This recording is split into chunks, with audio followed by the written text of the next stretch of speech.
오늘 읽은 빌립보서 4장 15절부터 19절까지 말씀을 통해서 주일에 참여하는 교회라고 하는 제목으로 하나님 말씀 전하겠습니다.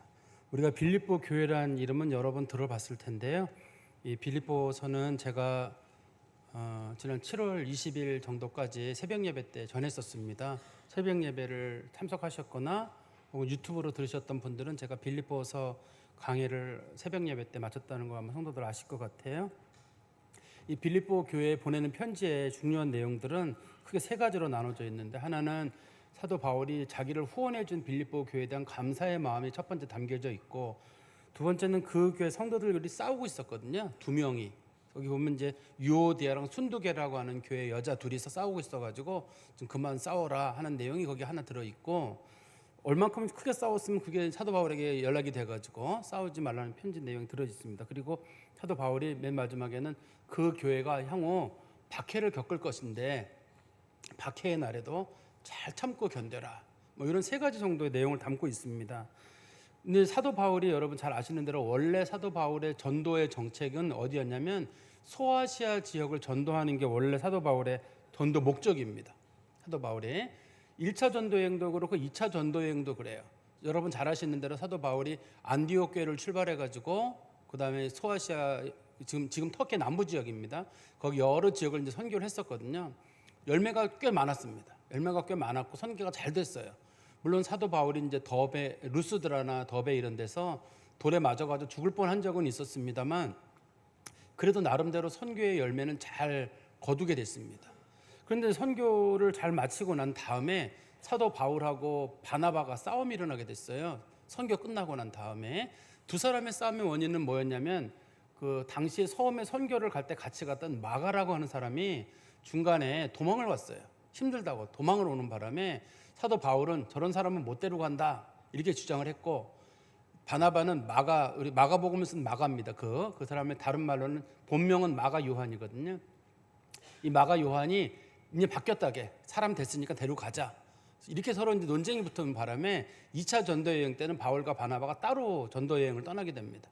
그래서 바울은 자기가 처음에 전도했던 지역을 쭉 돌게 되고, 바나바는 자기 고향 구브로 섬을 중심으로 전도 여행을 하게 됩니다. 그때 바울이 2차 전도 여행을 할 때 팀을 새롭게 꾸리게 돼요. 그전에는 바나바랑 마가랑 같이 갔었는데 이번에는 누구랑 같이 가게 되냐면, 우리가 그 유명한 바울과 실라가 같이 움직인다고 할 때 실라 있잖아요. 우리나라 고구려 실라 할 때 그거랑은 다릅니다. 글자도 다르고 아예 다릅니다. 우리나라 발음으로는 실라고 그리스어로는 실바누스라고 부르고 라틴어로는 실루아노라고 부르거든요.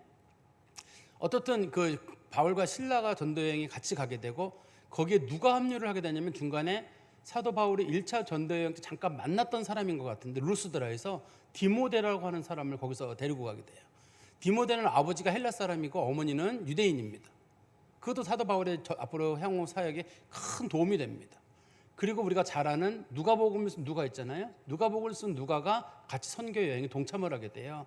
그래서 이 2차 전도 여행 때는 4명이 이제 전도 여행의 중심 인물이 됩니다. 그런데 1차 전도 여행 때는 전도가 잘 됐는데 2차 전도 여행 때는 전도가 안 되는 거예요. 자기가 전도했던 데를 똑같이 간 겁니다. 처음에 갔던 데 그대로 갔는데 전도가 안 되는 거예요. 그래서 사도 바울이 생각하기를 여기 남쪽이 안 되니까 북쪽으로 가야 되겠다. 그 터키의 북쪽 지역을 이제 성경에서는 본도라고 부르거든요. 그 본도 지역에 가서도 복음을 전하려고 하는데 갑자기 예수님의 영이 나타나가지고 본도로 가지 마라 그러는 거예요. 아니 보통 경우 예수님의 영이 나타나서 가지고는 선교를 해라 그래야 되는데 본도로 가지 마라 그러고 선교의 열매도 없게 하신 거예요. 왜 그러시는 걸까 이분이? 그래서 사도 바울이 이제 드로아라고 하는 지역이 있는데, 뭐 우리가 역사책에서는 트로이라고 불려지는 그 지역 있잖아요. 트로이 목마 나오는 그 드로아라고 하는 지역에 사도 바울이 서서 있는데 갑자기 거기서 환상을 보게 됐어요. 마케도니아 사람이 나타나가지고 와서 우리를 좀 도와달라 그런 환상을 사도 바울이 보게 되고, 그리고 난 다음에 사도 바울이 이제 빌립보로 건너가게 됩니다. 바다를 건너가지고 빌립보에 가서 사역을 하게 되거든요. 그때 하나님께서 2차 전도 여행 때 멤버들을 어떻게 바꿔주셨냐면, 제가 아까 말씀드린 실라라든지 그 다음에 누가라든지 디모데인데 이 세 사람의 특징이 있어요. 이 사람들이 이름에서도 나타날 수 있는데 이 사람들이 그리스어랑 그 다음에 라틴어를 다 잘하는 사람들이에요. 향후 전도하는 지역은 그리스어도 잘해야 되고 라틴어를 다 잘해야 되는 사람들이 모임이에요. 바나바나 마가는 원래 유대식 그리스도인들이에요. 그래서 히브리어도 잘하고 유대 전통을 잘 가지고 있지만 그쪽 문명을 잘 모르는 사람들이에요. 근데 이 세 사람들은 그쪽 문명을 잘 아는 사람들이에요. 하나님께서 그 사람들을 통해 선교를 하도록 이제 이끌어 주셨거든요. 근데 사도 바울이 이제 빌립보에 도착을 했는데, 사도 바울은 원래 어디든지 가면은 제일 먼저 유대인의 회당이 있나 봐가지고 회당에 가서 예배를 드리는데 회당이 하나도 없어요, 빌립보에는. 왜 없냐면 거기가, 빌립보가 그 로마 사람들 중에 퇴역한 군인들을 위한 새롭게 만든 신도시예요, 빌립보가. 사도 바울이 갔을 당시에 신도시인데다가 이 사람들은 기본적으로 다 로마 시민권을 가지고 있습니다. 우리는 사도 바울 로마 시민권 자랑하지만 그 빌립보에 있는 사람들은 다 기본적으로 로마 시민권을 기본적으로 가지고 있고 또 군인이었던 사람들이라 사회적으로 존중도 받는 사람들이고, 유대인은 극히 드물어요. 유대인은 극히 드물었는데 그 중에서 예수 믿는 여자들이 몇 명 있던 것 같아요. 하나님을, 유대인들이죠. 예수 믿는 사람이라기보다는 유대인 여자들이 회당에서 예배를 못 드리니까 그 먼 떨어져 있는 강에서 같이 이제 예배를 드리고 있었어요. 그 강도 뭐 이름을 강이라고 부릅니다만 우리로 말하면 개천 정도예요. 지난번 성지순례 때 가보니까 그 개천 정도에 앉아가지고 같이 이렇게 예배를 드리고 있었는데, 사도 바울이 거기 예배 드리다가 중간에 거기서 그 유명한 루디아라고 하는 여자를 만나게 됩니다. 그 사도 바울이 그 예배 말씀을 전하니까 루디아가 혹시 그러면 저희 집에 와서 예배 드리면 안 될까요? 라고 해서 루디아의 집에서 처음 예배를 드린 게 빌립보 교회의 시작입니다. 그 교회에서 사도 바울이 처음으로 하나님의 일을 하게 되거든요. 빌립보에 있는 동안에는 여러 가지 일이 있었습니다. 우리가 유명한 바울과 실라가 빌립보 감옥에서 찬송을 불러서 나왔다, 뭐 그런 얘기 여러분 들어보셨을 거예요. 오래 교회 다니신 분들은. 거기서 이제 저 우상 섬기는 사람, 그 귀신 들린 사람 쫓아냈다는 그것 때문에 사도 바울이 빌립보 감옥에 가서 어려움을 많이 겪었거든요. 그리고 그 사람들이 군인 출신들이라 다들 거칠었습니다. 생활이 거기서 그 사람 때문에 어려움도 겪었고, 또 거기 유대인들 일부가 있었는데 그 사람네들이 사도 바울이 데살로니카로 도망을 왔는데 데살로니카까지 쫓아와가지고 사도 바울을 괴롭혀요. 그 사도 바울이 데살로니카에서 3주밖에 사역을 못하는 이유는 빌립보에서 쫓아온 사람들이 사도 바울을 괴롭혀가지고 사도 바울이 3주밖에 거기 못 머무르게 됩니다. 그런데 우리가 대부분 선교의 중심이 어디냐 그러면 대부분 분들은 이스라엘 선교의 중심은 주로 안디옥 교회가 선교의 중심지였습니다. 사도 바울을 파송한 교회예요. 그렇지만 그거는 1차 파송하고 2차 파송 초기에만 그렇게 되지, 그 후에 세계 선교의 중심지는 어디가 되냐면 빌립보 교회가 세계 선교의 중심지가 되게 돼요. 근데 세계 선교의 중심지가 된 이 지역이 사실은 그렇게 오래된 교회라기보다는 이제 막 역사도 짧아요. 예루살렘 교회는 역사가 오래됐고 거기는 예수님의 사도들도 다 들어있고 예수님의 동생들도 다 거기 있고 뭐 이렇게 전부 신앙생활을 잘하는 사람들인 반면에 빌립보 교회는 이제 막 초보적인 그런 교회입니다.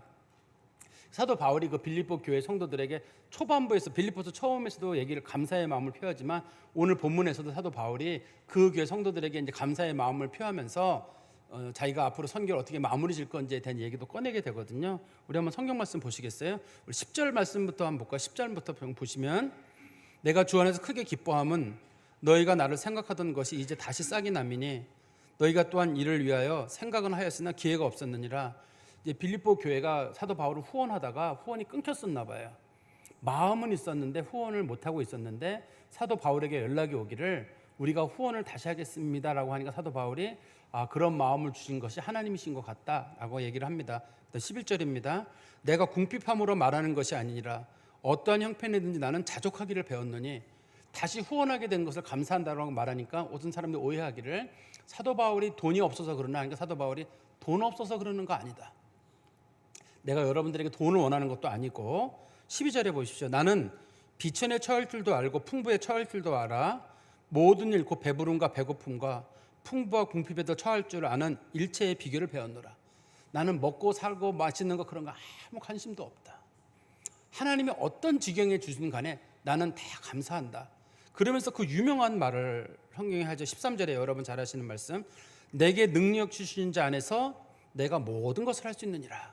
이 말의 원래 뜻은 무슨 뜻이냐면 모든 것이 하나님의 은혜였다. 자기가 그 어려운 날들을 다 겪었던 거, 빈궁에 처하기도 하고 부에 처하기도 하고, 그렇다고 사도 바울이 잘 먹었다는 뜻은 아닙니다. 어쨌든 굶지 않고 여기까지 살아온 것을 지내고 나보니 내 힘으로 이긴 것이 아니라 주의 은혜로 여기까지 왔다. 그걸 성경은 뭐라고 표현했냐면 내게 능력 주시는 자 안에서 내가 모든 걸 살 수 있다 이렇게 표현한 겁니다. 그러니까 하나님의 은혜로 내가 여기까지 왔다는 뜻이에요. 그리고 14절에 그러나 너희가 내 괴로움에 함께 참여하였으니 잘하였도다.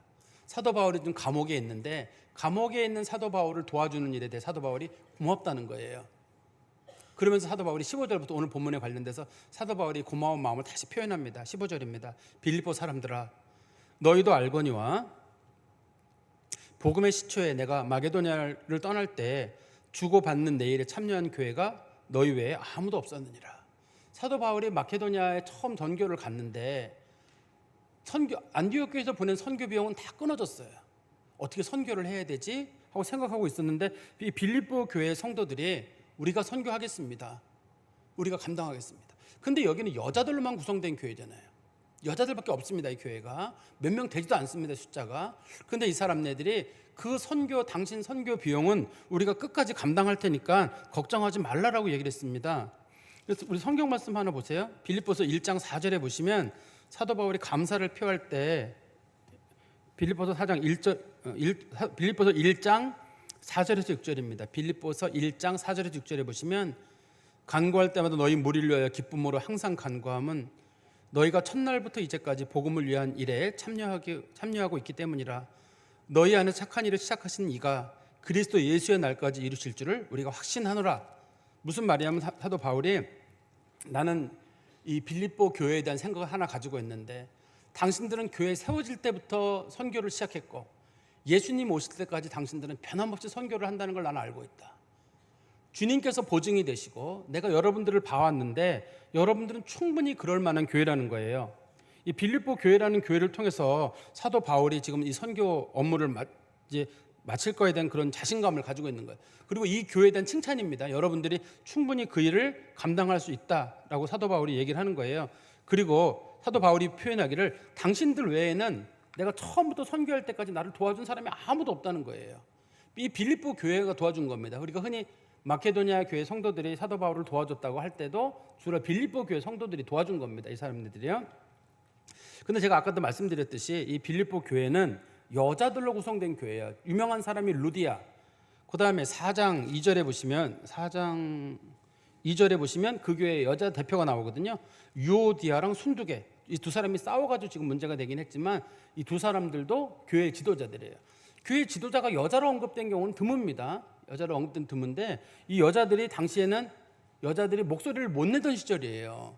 그런데 이 교회 여자 성도들이 자 우리가 사도 바울을 선교 한번 끝까지 도와봅시다. 그래서 사도 바울 선교를 끝까지 해가지고 하나님께서 이번 선교는 그러니까 2차 전도 여행이나 3차 전도 여행은 하나님께서 빌립보에 있는 여자들을 믿고 선교를 시키신 거예요. 저 사람네들이 사도 바울의 비용은 될 거다. 하나님이 믿으신 겁니다. 처음에는 안디옥 교회는 교인도 많고 또 사도들도 거기 들어있고 바나바도 들어있고 뭐 많은 니게르라고 불려진 시몬이나 여러 사람들이 거기 들어있습니다. 그 교회는. 그래서 그 교회는 좀 탄탄한 교회예요. 하지만 이 빌립보 교회는 그런 교회가 아닙니다. 그런 교회가 아닌데도 이 교회를 통해서 하나님께서 일을 하시는데 하나님께서 보시기에 이 여자들 지금 몇 명 안 되는 여자들인데 이 여자들이 세계 선교를 담당할 것을 하나님이 믿으신 거예요. 그래서 사도 바울을 빌립보로 보낸 겁니다. 사도 바울을 빌립보로 건너가면서부터는 모든 비용은 이 사람들이 부담을 하게 됩니다. 근데 이 사람들의 생활이 어땠는지는 제가 좀 이따 말씀을 드릴게요. 그리고 16절에 보십시오. 데살로니카에 있을 때에도 너희가 한 번뿐 아니라 두 번이나 나의 쓸 것을 보내었도다. 사도 바울이 이 빌립보에서 그 감옥에 갇혔다가 쫓겨나가지고 데살로니카로 왔거든요. 사도행전 16장에 보면 그 얘기가 있는데요. 사도 바울이 거기서 이제 그 데살로니카 3주밖에 안 있었어요. 근데 3주밖에 안 있었는데 빌립보 교회에서 돈이 왔어요. 두 번이나. 그러면 두 번이나 왔다는 얘기는 그 교회 성도들이 사도 바울을 계속 연락을 했다는 거 아니에요. 혹시 돈 필요하냐? 저희가 돈 드리겠다. 사도 바울이 1년 머물렀는데 두 번 돈이 왔다 그러면 우리가 이해가 되는데 3주 머물렀는데 돈이 왔다는 얘기는 그 교회 성도들이 정말 사도 바울의 일에 대해서 아주 큰 관심을 가지고 혹시 사도 바울 뭐 사역하시는데 부족함이 없는가? 물론 사도 바울 혼자는 아닙니다. 일단 바울, 실라, 디모데, 누가 이게 한 팀이에요. 4명이 같이 사역을 하고 있는데 필요한 것들을 그 사람들이 부담을 하는 거죠. 우리 16절 말씀, 17절 보십시오. 내가 선물을 구함이 아니요 오직 너희에게 유익하도록 풍성한 열매를 구함이라. 내가 여러분들에게 선교비와 그다음에 연보를 구하여 두 가지를 구합니다. 여기서는 주로 선교비라는 건 사도 바울의 사역에 필요한 돈이 선교비, 연보라고 하는 거는 사도 바울이 돈을 거둔 게 있으면 그걸 예루살렘 교회로 보내가지고 예루살렘 성도들의 생활비를 보태주거든요. 당시 예루살렘 교인들이 너무 어려워가지고 그 사람들을 누군가가 돈을 갖다 주지 않으면, 외국에 있는 사람이 돈을 보내지 않으면 예루살렘 교회가 살기 어려웠어요. 그걸 도와주는 걸 연보라고 그래요. 다시 한번 말씀드리면 헌금하고 연보는 아주 다른 말입니다. 헌금은 교회를 운영하는 비용으로 쓰는 건 헌금, 연보라고 하는 거는 구제예요. 구제에 사용되는 돈. 예루살렘으로 가는 돈은 연보예요. 옛날 목사님들이나 성도들은 연보랑 구제라는 말을 헷갈려가지고 그냥 다들 그냥 연보라고 용어를 쓰셔가지고 연보가 더 맞는 말인 건데 두 개는 다른 말이에요. 사전을 찾아보시면 아예 다른 말이에요. 다른 말인데 어쨌든 사도 바울은 여기서 지금 두 가지예요. 하나는 선교 사역을 하는 용도로 하나, 그다음에 하나는 그 예루살렘 성도들을 도와주는 일을 감당하는 일을 하는데 사도 바울이 쓴 표현 중에 특별한 표현이 하나 있습니다. 어떤 표현이 있냐면 17절에 보세요. 내가 선물을 구함이 아니요 오직 너에게 유익하도록 풍성한 열매를 구함이라. 여기 유익이라는 말 있잖아요. 유익이라는 말의 뜻이 저기 그리스 성경책에 자세히 보시면 너희 장부에 흑자가 나도록 이런 뜻이에요. 하나님 섬기면 너희들이 내가 너희들이 돈 달라고 하는 게 아니라 하나님 섬기면 너희들의 재정에 절대 마이너스가 나지 않는다. 흑자가 나게 내가 해준다는 거예요. 하나님께서. 그러니까 교회 성도들에게 내가 지금 예루살렘을 도와주는 일을 하고 선교를 하는 일 여러분 걱정하지 말고 해라. 여러분들 재정에 절대 마이너스가 나지 않도록 하나님이 꼭 흑자를 채워주신다. 그걸 유익이라는 말로 번역을 한 겁니다. 우리나라 성경책이. 원래는 장부책에 흑자가 나도록 이런 뜻이에요. 절대 하나님께서 재정에 마이너스가 나지 않도록 하나님 하신다는 약속이 거기 들어 있습니다. 그리고 18절에 보시면 내게는 모든 것이 있고, 이것도 번역이 좀 잘못된 경우에 속하는데요. 내게도 모든 것이 있다는 말은 여러분들이 보낸 돈은 잘 받았습니다. 이런 뜻이에요. 영수증입니다, 이게. 사도 바울이 이제 빌립보 교회 성도들이 보낸 돈을 받았잖아요. 그러면 이제 수령증을 보여줘야 될 거 아니에요. 돈 준 사람한테 중간에 배달 사고가 났을 수가 있으니까 사도 바울이 수령증에 돈을 잘 받았다 하는 영수증을 줘야 되잖아요. 내게는 모든 것이 있다는 말은 여러분들이 제게 보내주신 돈 하나도 남김없이 다 받았습니다. 이런 뜻입니다. 이게 원문에는 영수증을 드립니다 라고 얘기를 하면서 17절 중간에 보십시오. 18절에 내게는 모든 것이 있고 또 풍부한지라 에바브라 디도편에 너희가 준 것을 받음으로 내가 풍족하니 이는 받으실 만한 향기로운 재물이요 하나님을 기쁘시게 하는 것이라. 에바브라라고 하는 사람이 이제 빌립보 교회에 관련된 집사님이거나 성직자로 보이는데요.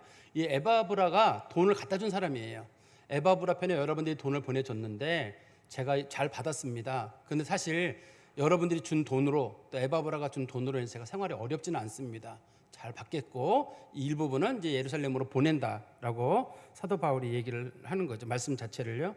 그러니까 그러면서 표현하기를 이것은 하나님 앞에 향기로운 제물이다. 하나님께서 받으실 만한 거라는 거예요.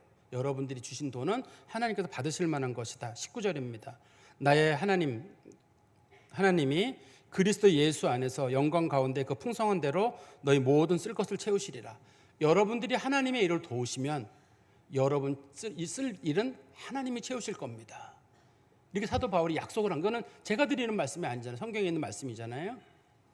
여러분들이 지금 선교 사역을 위해서 예루살렘 교회를 위해서 연부한 이 모든 것들 절대 하나님이 손해 보게 하지 않으시고 하나님 다 채우실 것입니다. 이 약속을 한 겁니다.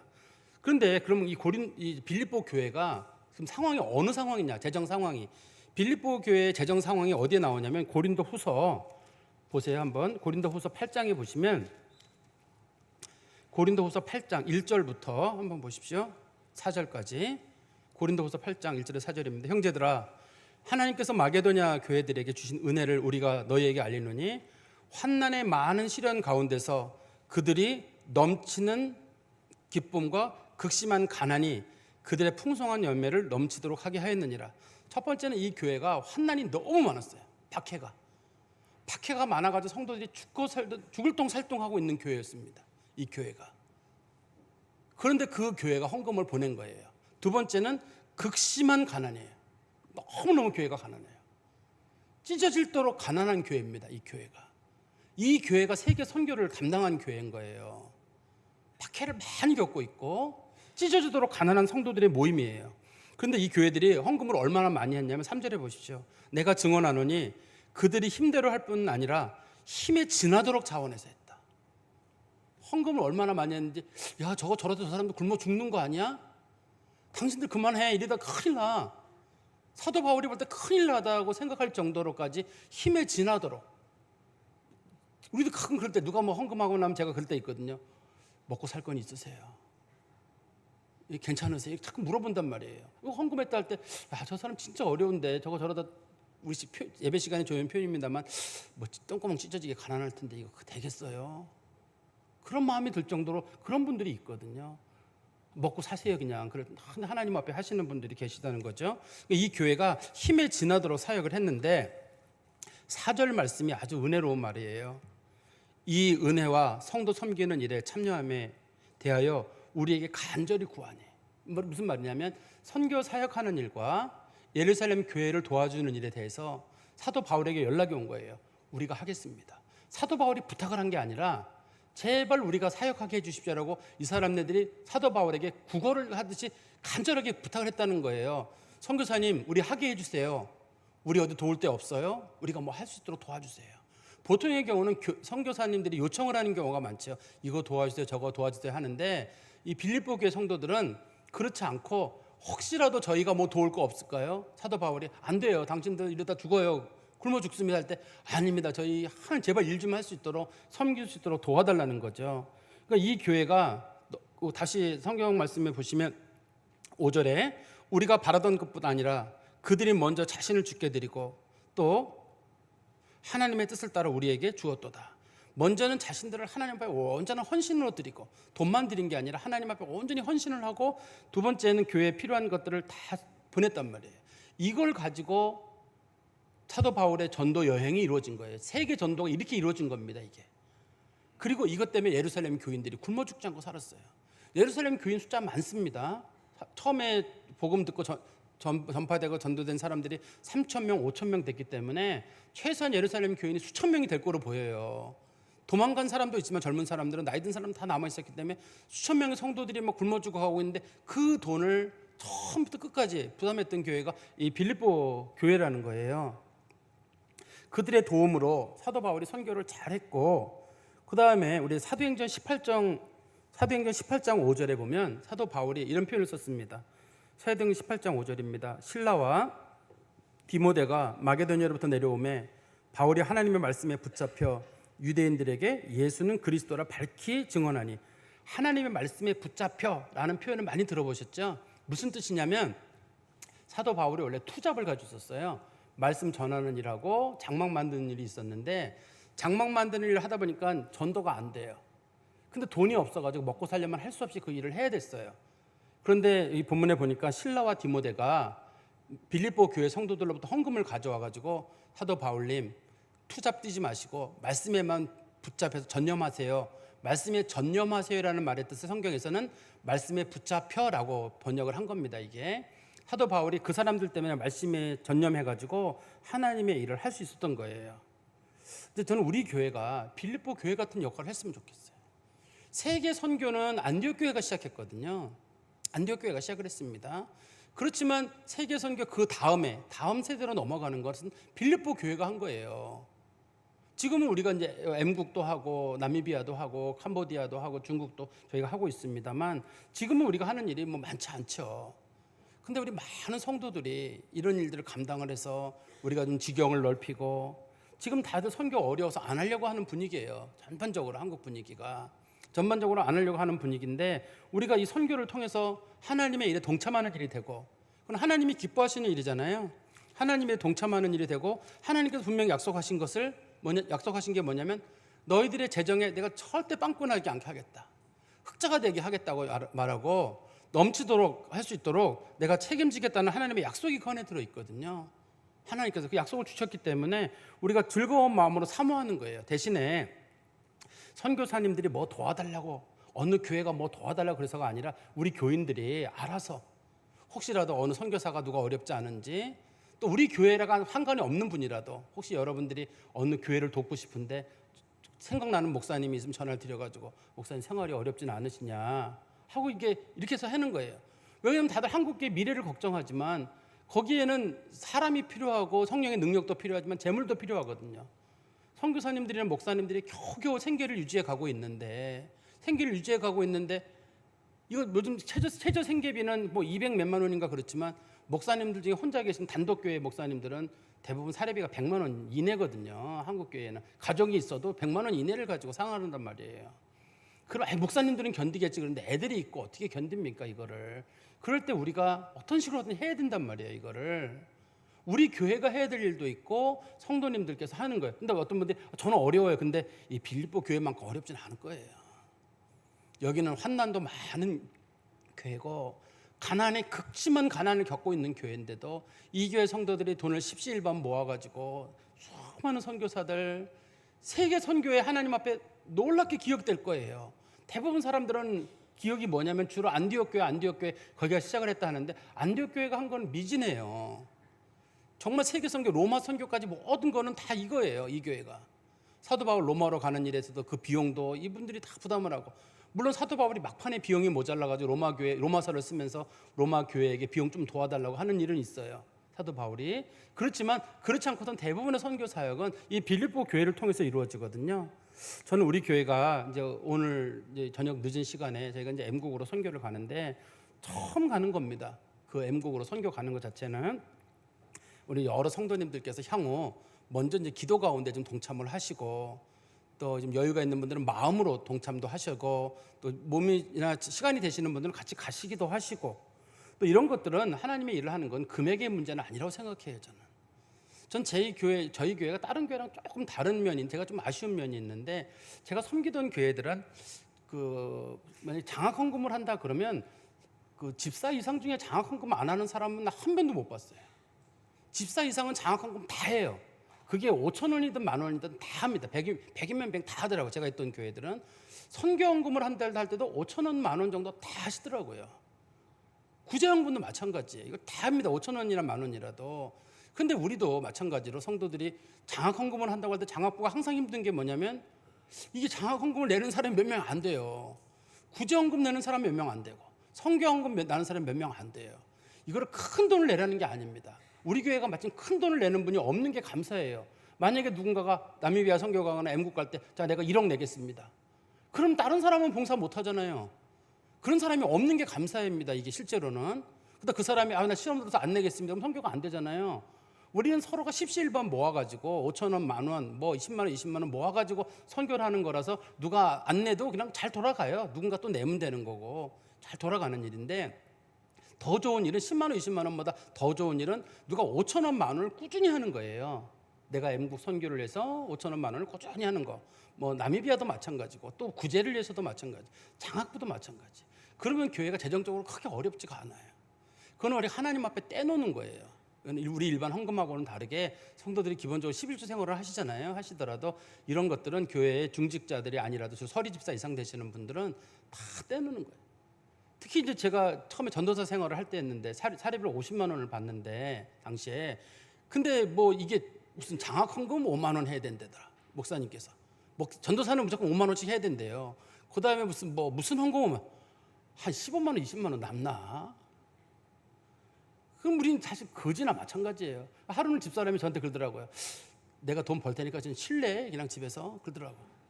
차비도 안 나오는데 그냥 쉬지 그러더라고 하루는. 실제로 그래요. 집사람이 돈을 벌었거든요. 많이 벌고 있었으니까 집사람이 그냥 쉬라고 집에서 아침부터 저녁까지 나가서 그 뭐 마이너스만 나면 뭐 하냐고 그러냐고 유혹에 빠질 뻔했었어요. 근데 이제 목회자들은 어차피 다 하는 거잖아요. 모든 부분을 다 해야 되는 게 목회자들의 본이 돼야 되는 일이기 때문에 목사님들이 가르쳐 주신 거라고 생각을 해요. 지금도 저도 감사하고 있고 그분들께도. 그러나 우리 교회 하시는 분들도 우리 M국이다 그러면 정하는 거예요. 1,000원도 좋고 2,000원도 좋고 5,000원도 좋고 정해가지고 꾸준히 하는 거예요. 우리 기도할 때 우리가 하나님 부르실 때까지는 이건 내가 꼭 하겠습니다.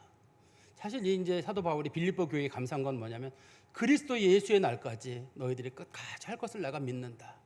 세계 선교가 끊이지 않도록 빌립보 교회가 도와줄 걸 믿는다는 사도 바울의 확신이 있었어요. 이 사람들은 한다. 그러니까 사도 바울이 맘 놓고 사역을 하고, 사도 바울 떠난 다음에는 그 다음 세대들이 또 그 사역을 하는 거죠. 실라가 하고 디모데가 하고 다른 사람들이 그 사역을 감당하는 거거든요. 그래서 저는 우리 교회는, 교회가 선교의 주도라기보다는 성도들이 목사님 저희 어디 좀 선교하고 싶습니다. 저 좀 여유가 생겼는데 이거 좀 하고 싶습니다. 그런 분들이 생겨가지고 막 그런 분들이 좀 움직였으면 좋겠어요. 성도들 중에 그런 감동이 있었으면. 이거랑은 좀 별개의 건지 모르겠는데, 제가 옛날에 섬기던 교회에서 제가 당시에 이제 교육 목사로 있었는데요. 교인들은 한 400-500명 됐나 그러는데, 하루는 담임 목사님께서 저를 부르셨어요. 신 목사 일로 와봐. 그래서 왜요? 그랬더니 어떤 집사님이 돌아가셨는데 신 목사 앞으로 500만 원을 남겼어 그러더라고요. 그때가 한 90 몇 년도인 것 같은데, 제가 그 집사님을 모릅니다. 제가 교육부서에만 있어가지고 그분을 모릅니다. 했더니 모를 거야. 근데 그분이 아무튼 자네한테 그 500만 원을 남겼어. 그리고 또 강도사님 계신데 그분 전임이셨거든요. 그분한테는 300만 원을 남겼대요. 그 목사님께는 1000만 원을 남겼다는 거예요. 물론 그때 당시에 생활이 어려워서 그게 큰 도움이 됐어요, 당시에. 근데 마음속으로는 난 그분을 몰라요. 근데 그 자녀들은 신앙생활을 잘하는 사람들은 아니었어요. 근데 자녀들이 어머니가 남긴 거를 그대로 교회에다 갖다 주시고, 교회에서 목사님이 우리에게 전해줬어요. 그리고 자네 감사한 마음으로 잘 살아라. 수십 년이 지났는데도 그 감동이 잊혀지지. 저는 그분 얼굴을 몰라요. 모르는데 그분이 돌아가시면서 자녀들에게 그렇게 유언을 남겼대요. 목사님한테 얼마, 그다음에 교육 목사님께 얼마, 그다음에 강타님 얼마, 여전도사님한테는 깜빡 잊고 안 남겼대. 그래도 목사님께서 여전사님께는 당신에게 남겼던 중에 100만 원을 목사님께서 친히 내셔가지고 목사님이 그렇게 마무리를 해주셔가지고 우리 교육자들이 그때 굉장히 감사했던 기억이 나요.